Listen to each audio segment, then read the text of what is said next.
একাকিত্ব। একাকিত্ব সবচেয়ে ভালো এবং সুন্দর মুহূর্ত যদি তা উপভোগ করা যায়।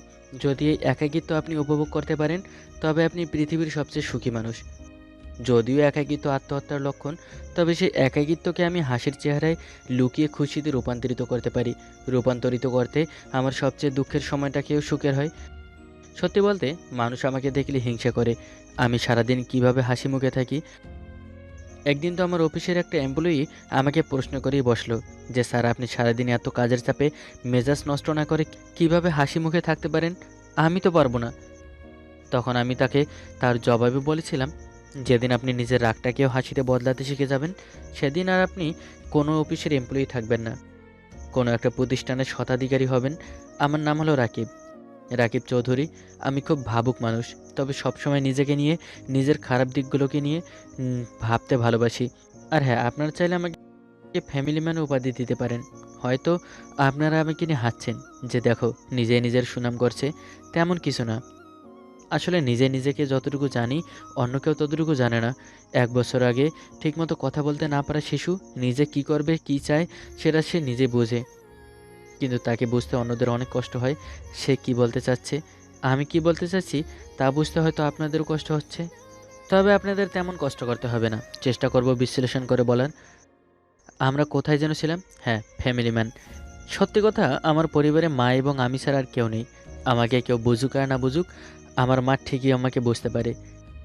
আমি আমার মনের সকল দুঃখ কষ্ট মনের মাঝেই ধাবিত রাখি। কিন্তু আমার মা সেটা বুঝে যান। কিভাবে বুঝেন সেটা আজও আমি আবিষ্কার করতে পারলাম না। সবসময় আমি হাসি খুশি থাকি এই বলে যে না, আমার কোনো দুঃখ কষ্ট নেই।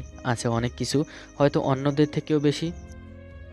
কিন্তু পুরুষের কাঁদতে মানা, তাই আমি আমার কান্নাটাকে হাসিতে বদলানোর সবসময় চেষ্টা করি। আমি যখন ক্লাস 10-এর ছাত্র, তখন আমাদের পরিবারে খুব বড়ই একটা বিপদের সম্মুখীন হয়। আর সেই বিপদটা ছিল অভাব। অভাব, আর্থিক অভাব। এমন একটা বিপদ যার থেকে রেহাই পাওয়া খুব মুশকিল। আমার পড়ালেখা চালিয়ে নেওয়ার জন্য বাবাকে বিক্রি করে দিতে হলো নিজের জমি। বিপদের নাজায়েজ ফায়দা লুটতে অনেকের শুরু হলো প্রতিযোগিতা। বাবা যাদেরকে সকল বিপদে আপদে সাহায্য করেছেন, তারাই অভাবের সময় বাবার সাথে গাদ্দারি করে। আফসোস সে সকল হতভাগাদের, যারা নিজের কাজকে বন্দির পায়ে ধরে স্বাধীন করে। বাবার সাথে অনেকের ব্যবহার খারাপ। অপরদিকে অভাব, সেই সব দেখে আমি জীবনের গতিপথে টাকার দিকে নেমে যাই, চালিয়ে যাই পড়ালেখা। চাইলে আমি বাবা মায়ের পাশে থেকে পড়াশোনা করতে পারতাম, কিন্তু আমি বুঝেছি তাদের সাথে থাকলে আমি আমার জেদের কাছে হেরে যাব। চলে আসি হোস্টেলে। আমি টাকার পেছনে ছুটেছি, তার কারণ আমার বাবার মুখের হাসিটাকে দেখতে চেয়েছি। কেটে যায় 20টা বছর। আর সফলতা আমার হাতের মুঠোয়। কিন্তু জানেন আপনারা, যে বাবার মুখে হাসি ফোটানোর জন্য আমি টাকার পেছনে, সফলতার পেছনে ছোটাছুটি করেছি, সেই বাবাকে আমি হারিয়ে ফেলেছি। বাবার হাসিটুকু খুঁজতে যেয়ে আমি বাবাকেই হারালাম। যখন তখন থেকে শুরু হলো আমার জীবনের আরেকটি ধাপ। বাবাকে হারিয়ে আমার মায়ের প্রতি দায়িত্বটা আরও বেড়ে গেল। বেশ সিদ্ধান্ত নিলাম, জীবনে আর যাই করি না কেন, মাকে কখনো কষ্ট দিব না। সারাক্ষণ মায়ের পাশেই থাকবো। অনেক ছুটেছি টাকার পেছনে, সফলতার পেছনে। এখন আদর আর শখ মায়ের পেছনেই না হয় একটু ছুটি। বিশাল বাড়িতে আমি এবং আমার মা সুখে আছি। বাড়িতে কোনো কিছুর অভাব নেই। মাকে আমি রানীর মতো করে রেখেছি। কিন্তু আজকে আমার আম্মু আমাকে একটা বড়ই আজীব প্রশ্নের সম্মুখীন করলেন। রাকিব, আয় রাকিব, কি গো আম্মু, বলো। তুই একটা বিয়ে করিস না কেন? বয়স বাড়ছে না, কমছে? কি হয়েছে আম্মু? তুমি আজ এরকম আজব প্রশ্ন কেন করছো? আজবের কি আছে? তা নয় তো কি। আমার আর ভালো লাগে না এত বড় বাড়ি। তুই যখন অফিসে যাস, আমি একা থাকি। কাছের লোকেরা এক এক সময় আসে, এক একজন কাজ করে দিয়ে চলে যায়। আমার সাথে কথা বলার কেউ নেই, কেউ থাকে না আমার সামনেও। তাই তো বলি, তুই একটা বিয়ে করলে আমি একটা বৌমা পাবো, সারাদিন বৌমার সাথে গল্প করব। আমার নাতি নাতনি হবে, তাদের সাথে খেলা করব। তাদের দুষ্টুমিতে এই নিস্তব্ধ বাড়িটা হেসে উঠবে। আম্মু, স্বপ্নটা একটু বেশি দেখে ফেলেছো। আজকাল সব বৌমা ভালো হয় না। অধিকাংশ বৌমারাই তাদের শ্বশুর শাশুড়িকে দু চোখে নিতে পারে না। তার থেকে ভালো আমি তোমার সাথে কথা বলার জন্য একটা মেয়েকে রাখবো, যে সারাদিন তোমার সাথে থাকবে। বাবারে, টাকা দিয়ে কথা বলার মানুষ পাওয়া যায়, কিন্তু মন বোঝার মানুষ টাকা দিয়ে পাওয়া যায় না। তার জন্য প্রয়োজন ভালোবাসা। আচ্ছা আম্মু, আপাতত একটা মেয়েকে রাখি, পরে না হয় বিয়ের কথা ভাববো।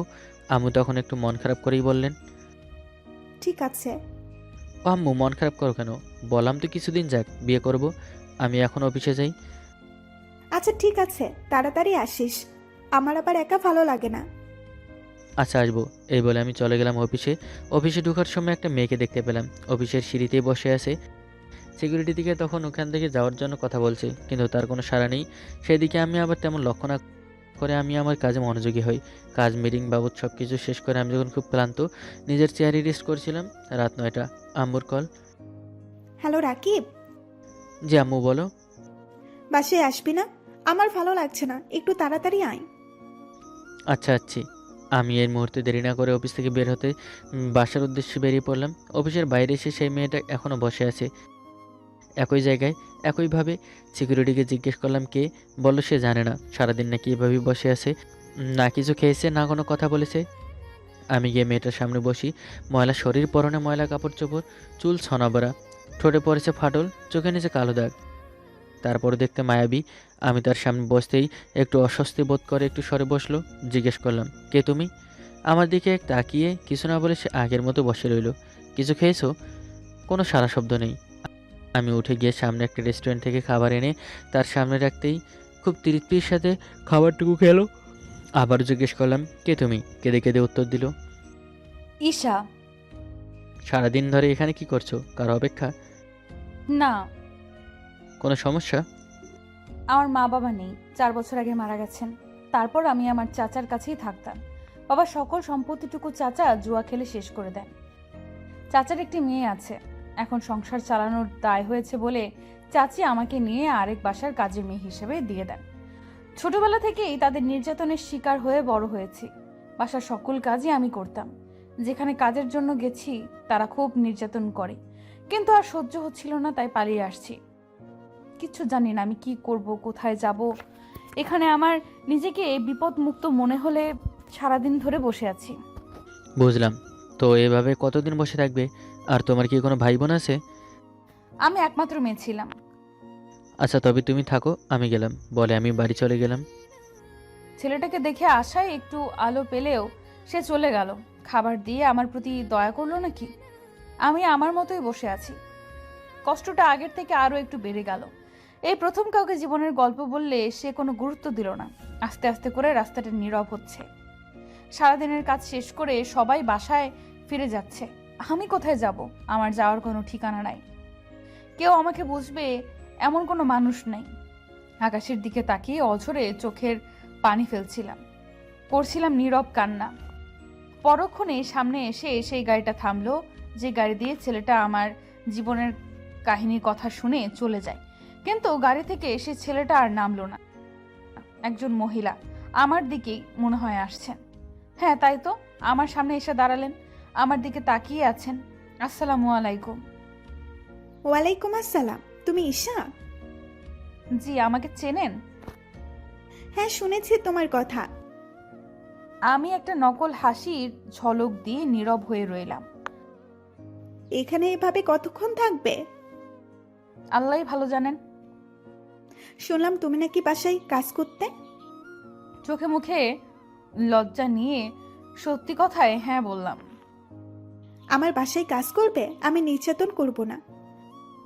কোনো উপায় না পেয়ে আমি রাজি হয়ে যাই। আসো আমার সাথে। আমি ওনার পেছনে পেছনে যাই। গাড়িতে উঠতে বললে আমি সাথে সাথে উঠে যাই। গাড়িতে উঠে দেখি সামনে সেই ছেলেটা বসে আছে। চাইলে সে আগেও আমাকে নিয়ে যেতে পারতো, কিন্তু একটা মহিলাকে নিয়ে এসে আমার কাছে একটু আজব লাগলো। পরে আমি সে আন্টিকে জিজ্ঞেস করলাম, উনি আপনার কে হয়? আমার ছেলে হয়, সে তোমাকে নিয়ে যেতে পারতো। তার সাথে একা যেতে তুমি ভয় পাবে বলে আমাকে নিয়ে এসেছে। বুঝতে আর বাকি রইল না, ভদ্র এবং ভালো মানুষ। কিছুক্ষণ পর একটা বাড়িতে প্রবেশ করলাম, অনেক বড় বাড়ি, কিন্তু কোনো মানুষকে আর দেখতে পেলাম না।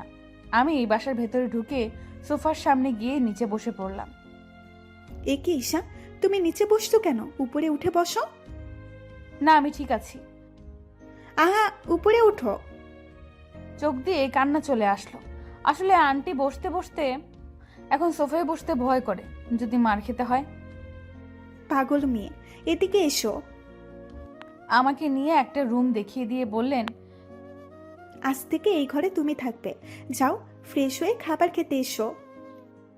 কিন্তু আমার কাছে কোনো জামা নেই। একটু চিন্তিত হয়ে চলে গেলাম। একটু পর হাতে একটা জামা নিয়ে আমায় বললেন, তুমি শাড়ি পরতে পারবে তো? আসলে আমার বাসায় আমি আর আমার ছেলে ছাড়া আর কেউ নেই, আর আমি যে শুধুই শাড়ি পরি। আজকে একটু কষ্ট করে এটা পরে নাও। আচ্ছা, ফ্রেশ হয়ে শাড়ি পরে নিচে গেলাম। আমি আর আম্মু নিচে ড্রয়িং রুমে বসে টিভি দেখছিলাম। ঈশা সামনে আসলো, শাড়ি পরে তাকে খুব সুন্দর লাগছিল। ছানা বড়া চুল এখন গুছিয়ে আছে সুন্দর করে, ফর্সা চেহারায় খুব সুন্দর লাগছিল। কিন্তু সে দেখতে যেমনই হোক, তার লুকটা যেমনই হোক, সে কিন্তু মায়াবী। তাকে দেখে আমি বললাম, বাহ, তোমাকে তো খুব সুন্দর লাগছে। আমি ছেলেটার কথায় একটা হাসি দিয়ে, আন্টি আমার কি করতে হবে? তুমি কি করবে? মানে আমার কাজটা কি? এই বাড়িতে রান্নার জন্য একটা লোক, তাড়াতাড়ি কাটার জন্য একটা লোক, এক এক কাজের জন্য এক একটা লোক রাখা আছে। তুমি কি করবে? একটু ভেবে আমাকে বললেন, তুমি বরং আমাদের সাথে বসে মুভি দেখো, একটু পরে খাবার আসবে, খেয়ে আমার সাথে গল্প করবে। কান্না চলে আসছিল, তবে আজকে যতবারই কেঁদেছি খুশিতে। পরে খাবার দাবার শেষ করে ঘুমাতে যাই। বিছানায় শোয়ার সাথে সাথেই ঘুম লেগে যায়।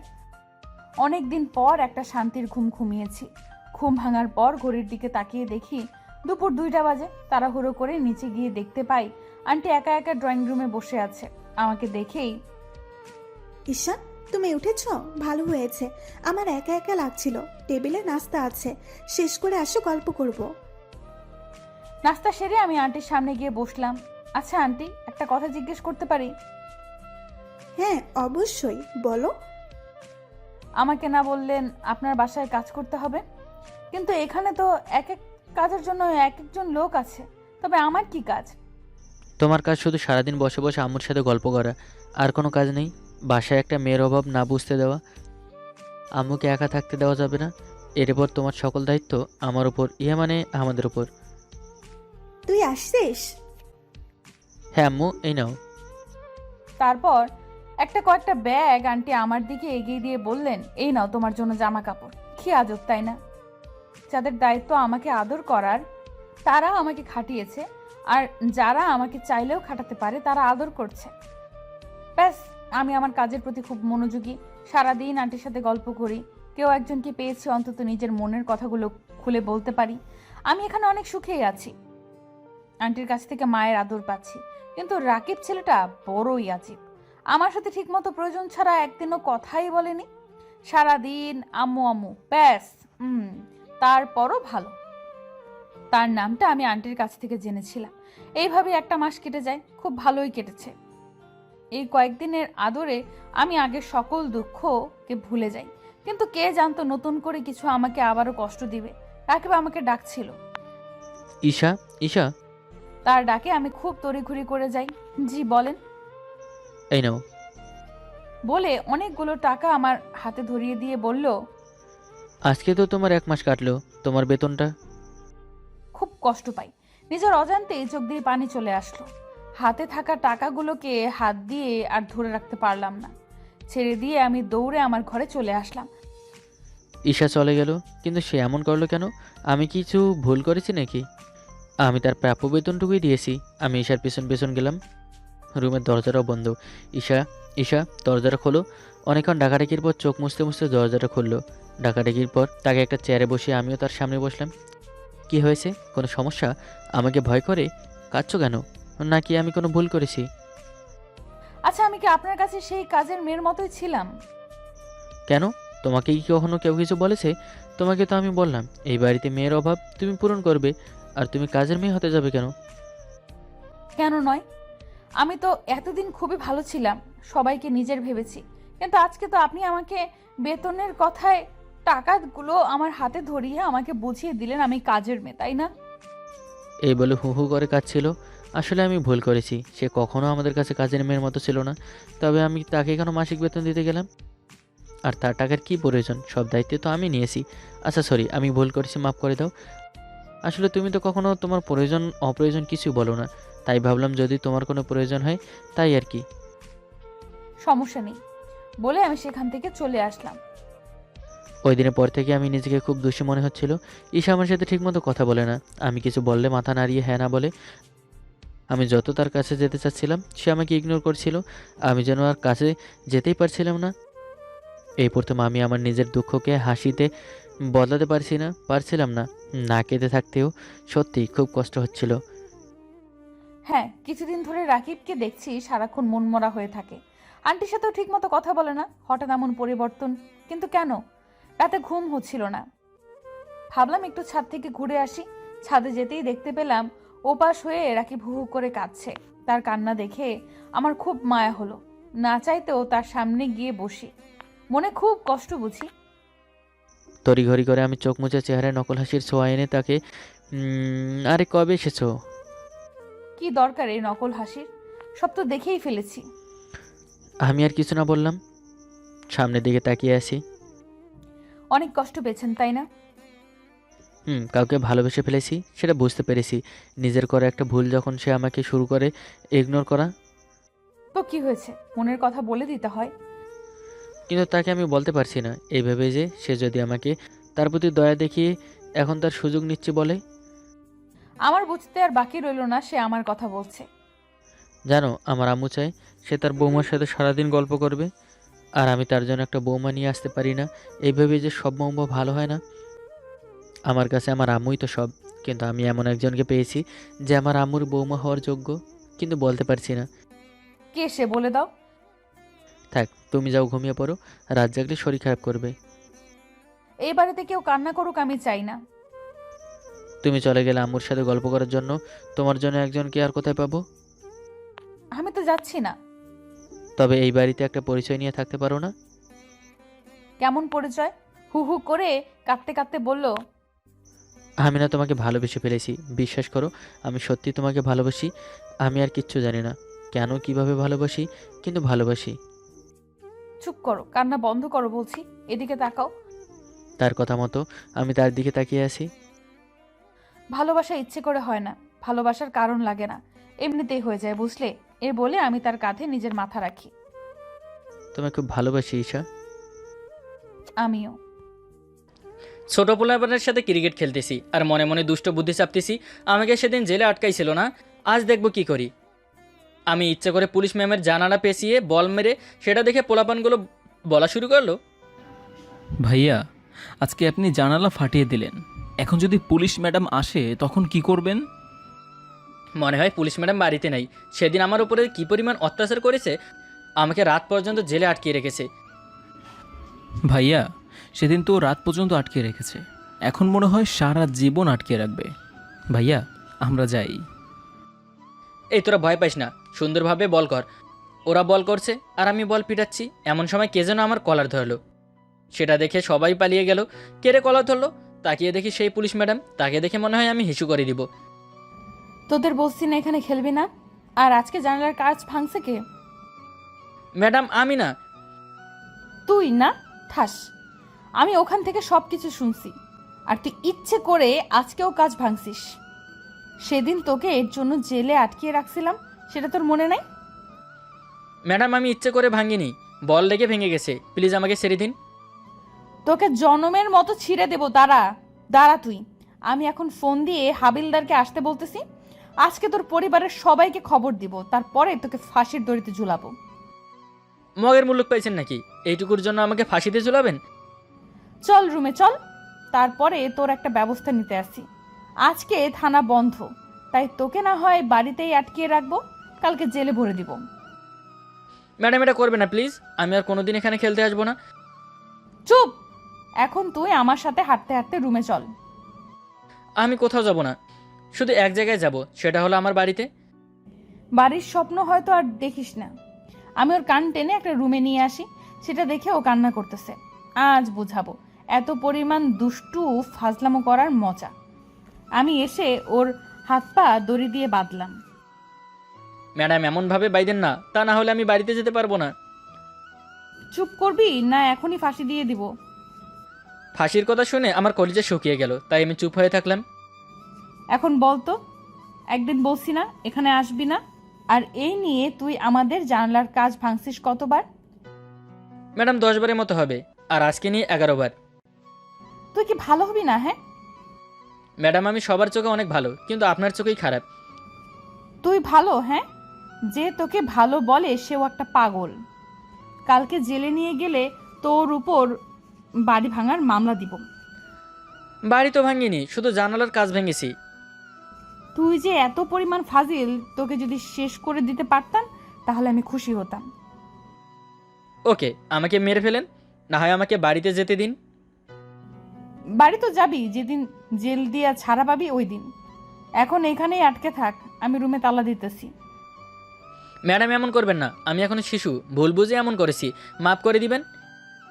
তোর কোনো মাফ নাই। এটা বলে ম্যাডাম রুম লক করতে যাবে, এমন সময় আমি দড়িটা জোরে টান দিয়ে ছুটিয়ে ফেললাম। সেটা দেখে ম্যাডাম আমার কাছে আসলো। বাঁধন ছুটালি কেমনে? ম্যাডাম আমাকে আবারও বাধা শুরু করলো, কিন্তু বাঁধতে পারলো না। তার আগে আমি তাকে ধাক্কা দিয়ে খাটের ওপর ফেলে দিয়ে আমি তার উপরে উঠে পড়ি। হারামি ছাড় বলছি, না হয় তোকে কিন্তু খবর আছে। ছাড়বো না, আগে আপনি আমাকে বাড়িতে যেতে দিন। আগে ছাড়, তাহলে বাড়িতে যেতে দিব। আপনি অনেক শয়তান। এটা বলার পরে হয়তো আপনি আমাকে আরও জোরে বাঁধবেন। এইভাবে শুধু বাঁধবো না, সোজা ফ্যানের সাথে ঝুলাবো। ম্যাডাম তাহলে ছাড়বো না। আম্মু এদিকে আসো, এদিকে এসে দেখো এই ছেলেটা আমাকে। আম্মুকে ডাক দেওয়া হচ্ছে। আমি তাকে উঠিয়ে জড়িয়ে ধরলাম।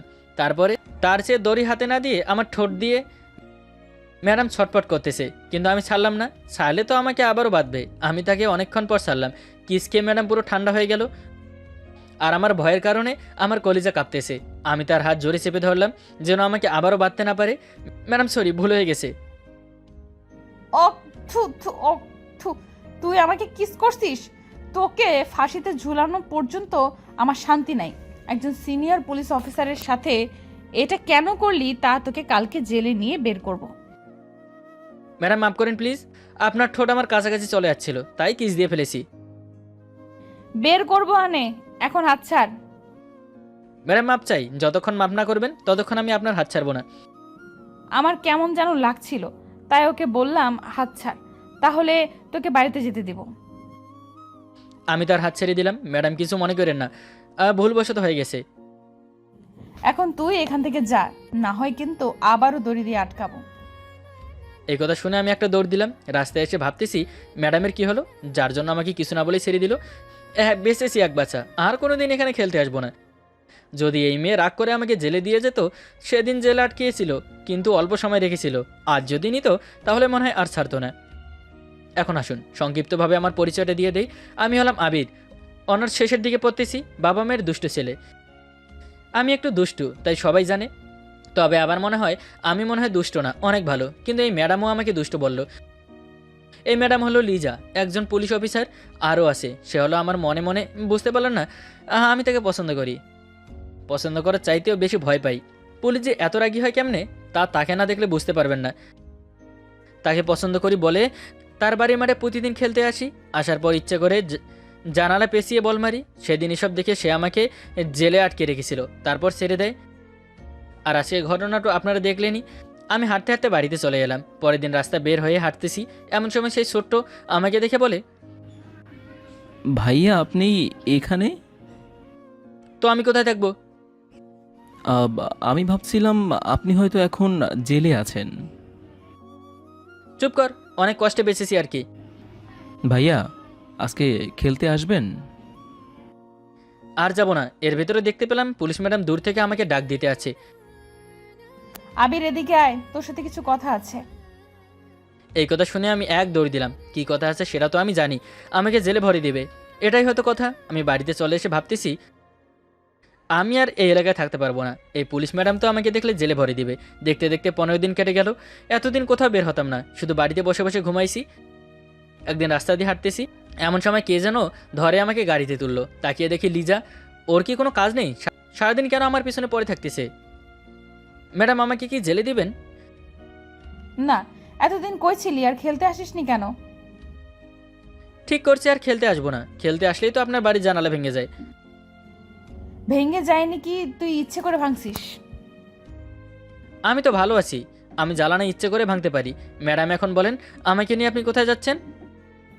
তোকে নিয়ে ঘুরতে যাব, বুঝলি? কেন, আপনার কি ডিউটি নেই? না নাই, চুপ হয়ে থাক। আমি গাড়ি চালাতে চালাতে ওকে নিয়ে গ্রামের ভেতরে ঢুকে পড়ি। তার পাশে একটা নদীর পাশে চলে আসি, এসে একটা ডুলে বসে পড়লাম। ম্যাডাম কিছু বলবেন? আবির, এই দেখ টগর ফুল ভেসে যাচ্ছে, ওই ফুলটা আমাকে এনে দে। আমার না টগর ফুল অনেক ভালো লাগে। ওখানে আমি যাব কিভাবে? গেলেই তো নদীতে ডুবে যাব। বলছি না আমার লাগবে, যদি না এনে দিস তাহলে কিছুদিন আগে যেটা করছিস ওটার জন্য তোকে আমি জেলে বাঁধতে বাধ্য হব। ঠিক আছে, আমি আনতেছি। আমি সাঁতার কেটে তার জন্য টগর ফুল নিয়ে আসলাম। Thank you. এইভাবে আমার এখন থেকে সব কথা শুনে চলবি। মনে মনে বলতে আছি, আপনার সাথে আসলে শুনবো। কি হলো, শুনবি না নাকি এখন জেলে নিয়ে যাব? শুনবো ম্যাডাম। এই তো গুড বয়, চল আমরা ওখানে গিয়ে বসি। আমি আর ভেজা অবস্থায় এখানে থাকতে চাই না, আমি বাড়ি যেতে চাই। এইটুকু ভিজেছ তাতে কিছু হবে না। আমি ওর ধরে ও পাশে নিয়ে গেলাম, তারপরে সাথে গল্প করা শুরু করলাম, কিন্তু এই কথার ভেতরেও ফাজলামো করা ছাড়েনি। মনে হয় ও আর ভালো হবে না। তবুও আমি দেখি ওকে ভালো বানাতে পারি কিনা। ওর সাথে অনেক কথা বলে ওকে ওদের বাড়ির কাছে চলে আসে। আবির শোন, 15 দিন পরে আমার সাথে ওইখানে দেখা করবি। এতদিন কাজে বিজি থাকবো। কেন? চল জেলে চল, তোকে আজ মারতে মারতে ভর্তা করে ছাড়বো। একবার বলছি না তুই আমার মুখে মুখে তর্ক করবি না। ঠিক আছে, আমি আসবো। আমি বাসায় গিয়ে তোকে ফোন দিবনি। বাই। আমি বাড়িতে চলে আসার পর আম্মু বলতে লাগলো, এই পুলিশ মেয়েটাকে আমি তারপর থেকে আবল তাবল কত কিছু বুঝিয়ে দিলাম। রাতে বেলা পড়তেছে, এর ভিতরে ম্যাডামের কল, তার সাথে কিছুক্ষণ কথা বলে ফোন কেটে দিলাম। এভাবে প্রতিদিন তার সাথে কথা হতো। ম্যাডাম আসলে অনেক ভালো, আমাকে আর বকা দেয় না, অনেক ভালো হয়ে গেছে। আর আমিও তার সাথে কথা বলে অনেক ভালো হয়ে গেছি। সে এখন তুমি করে ডাকে, আর আমিও তাকে তুমি করে ডাকি। আর সেই দিন যেখানে যাবার কথা, আমি সকাল সকাল ওখানে চলে আসি, কিন্তু ম্যাডাম আসতে এসে অনেকক্ষণ পরে আসতে লাগলো। তাকে দেখে অনেক সুন্দর লাগতেছে, পরনে শাড়ি, হাতে গোলাপ, দেখতে পুরোই পরি। কিছুক্ষণ পর সে আমার কাছে আসলো। লেট করে ফেললাম নাকি? না, তুমি ঠিক টাইমে এসেছো। কেন আজ আমাকে আবার এখানে আসতে বললা? অনেক কিছু বলবো আজ তোমাকে, চলে আমরা ওখানে গিয়ে বসি। তার কথা মতো আমি এখানে ছোট একটা পাহাড়ে উঠে পড়ি। এই আবির, হাত ছাড়ো, আমি তো উঠতে পারছি না। আমি তার হাত ধরে পাহাড়ের উপরে তুললাম। তারে ওখানে বসে বসে তার সাথে কথা বলতেছি। হঠাৎ ম্যাডাম বলল, আবির, আমি না তোমার হয়ে সারা জীবন থাকতে চাই। মানে হলো আমি তোমাকে বিয়ে করতে চাই। কি বলো এগুলা? তুমি আমাকে বিয়ে করবে? না। কেন, আমি দেখতে খারাপ? কে বললো খারাপ? আমার মন তো তোমাকে বিয়ে করতে, কিন্তু একটা সমস্যা তো আছেই। কি সেটা বলো। বিয়ের পর তোমার সাথে ঝগড়া বাজলেই বলবা তোকে জেলে ভরে দিব। এটা কোনো সময় বলবো না। তোমাকে অনেক আদর করব আর ভালোবাসবো। সত্যি তো? তাহলে আমি রাজি তোমাকে বিয়ে করতে। তবে বিয়েটা কিছুদিন পর করি, লেখাপড়াটা শেষ করি, তারপরে। ঠিক আছে। আমি এসে ওর হাঁটুর উপরে বসে পড়লাম, তারপরে ওর বুকে হাত লুকালাম। কিছুক্ষণ পরে ও আমার মাথা উঠিয়ে আমার দিকে তাকিয়ে রইল, আর আমিও। এরপর থেকে শুরু হলো আমাদের ভালোবাসার সুন্দর একটা জীবন। কিছুদিন পরে আমরা বিয়ে করে নিই।